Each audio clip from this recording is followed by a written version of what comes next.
ব্যথা অনেকে আমার কাছে এসে বলে যে ম্যাডাম আমি এখানে এসেছি, আসলে আমি নর্মাল ডেলিভারি করতে চাই, কিন্তু আমার এই টপিকসটা খুব ভয় করে, আমার নর্মাল ডেলিভারি জিনিসটাতেই খুব ভীতি।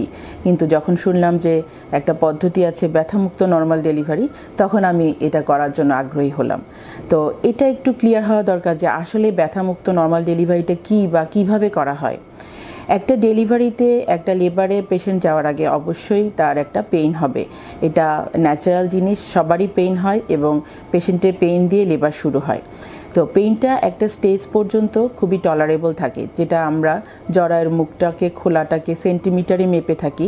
তো সেখানে 4 সেন্টিমিটার হওয়া পর্যন্ত পেশেন্ট কিন্তু বেশিরভাগ ক্ষেত্রে পেইনটা নিতে পারে। এই পেইনটা কিন্তু অসহ্য কোনো পেইন হয় না। কিন্তু যখনই তার 4 সেন্টিমিটার হয়ে যায়, জরায়ুর মুখ 4 সেন্টিমিটার খুলে যায়, তখন দেখা যায় যে সে এই পেইনটা আর সহ্য করতে পারে না এবং তখনই সে বলে যে আমাকে একটু পেইনটা রিলিফ করার ব্যবস্থা করেন বা সামথিং। তো সেই ক্ষেত্রে আমরা একটা পদ্ধতি নিয়ে এসেছি। এই পদ্ধতিটার নাম হচ্ছে ইপিডুরাল পদ্ধতি। ইপিডুরাল পদ্ধতি আসলে তেমন কিছুই না, এটা হচ্ছে যে কোমরে একটা ছোট্ট ইনজেকশন দেওয়া হয়। এই ইনজেকশনটা দেওয়ার ফলে তার পেইনটা আগের চাইতে টলারেবল হয়। এখানে একটা ছোট্ট বিষয় আছে, সেটা হচ্ছে যে ব্যথা মুক্ত মানে আমি টোটালি ব্যথাটা বন্ধ করে দিব, ব্যাপারটা কিন্তু তা না। অনেকেই এই জিনিসটা ভুলভাবে নেয় যে ব্যথা বন্ধ করে দিলে নর্মাল হবে কিভাবে, তখন তো উনি আবার সিজারই করে ফেলবে। আসলে ব্যাপারটা কিন্তু তা না। ব্যাপারটা হচ্ছে যে ব্যথাটা আমি কিছুটা কমায় দেওয়া হয়, মানে পেশেন্ট হচ্ছে ব্যথাটাকে সহ্য করতে পারে এতটুকু। এটা কেউ কেউ বলে যে আমার 50% ব্যথা কমেছে, কেউ বলে আমার 80% ব্যথা কমেছে, এরকম। আবার কেউ কেউ বলে যে না, ইনজেকশন দেওয়ার পর আমার ব্যথা কমেইনি। কিন্তু ব্যাপারটা হবে যে ব্যথাটা কিছুটা টলারেবল হবে, এই এতটুকুই।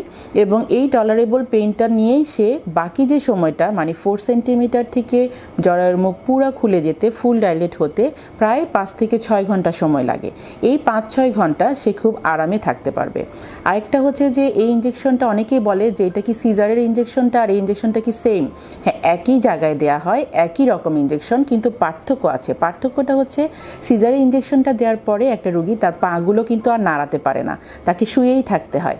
আর ইপিডুরাল ইনজেকশন দেওয়ার পরে সে হাঁটাহাঁটি করতে পারে, সে খাবার দাবার খেতে পারে এবং সে আমরা যেই কথাগুলো বলি যে এই সময় পুশ করো বা এই সময় এটা করো, সে সবগুলো কাজই করতে পারে। সে স্বাভাবিক সব কিছুই থাকে, শুধুমাত্র তার ব্যথার অনুভূতিটা কিছুটা কমে না। এই কথাটা একটু ভুল যে ব্যথা মুক্ত মানে আমি 100% ব্যথাই পাবো না, আমি একদমই ঘুমায় থাকবো আর আমার ডেলিভারি হয়ে যাবে। এই জিনিসটা যদি, এই ধারণাটা যদি কেউ করে থাকে তাহলে এটা ভুল। কারণ এটা একটা নর্মাল ডেলিভারি, এখানে পেশেন্টকে অবশ্যই কিছুটা ব্যথা সহ্য করতে হবে। সত্যি কথা বলতে যে সে যদি অ্যাট দ্য লাস্ট মোমেন্ট ব্যথাটা ফিল না করে তাহলে সে পুশ করতে পারবে না, আর সে পুশ করতে না পারলে ডেলিভারিটাও আমার পক্ষে করানো পসিবল হবে না। সেক্ষেত্রে ইপিডুরাল বা এই পদ্ধতিটা আনার উদ্দেশ্য হচ্ছে মায়েদেরকে কিছুটা আরাম দেয়া। আর এখানে আমি একটা কথা বলতে চাই, আগে কিন্তু আমাদের ফ্যামিলির সবার কিন্তু নর্মাল ডেলিভারি হয়েছে উইদাউট ইপিডুরাল ছাড়াই। তার মানে ওরা এই পেনটা সহ্য করতে পারতো।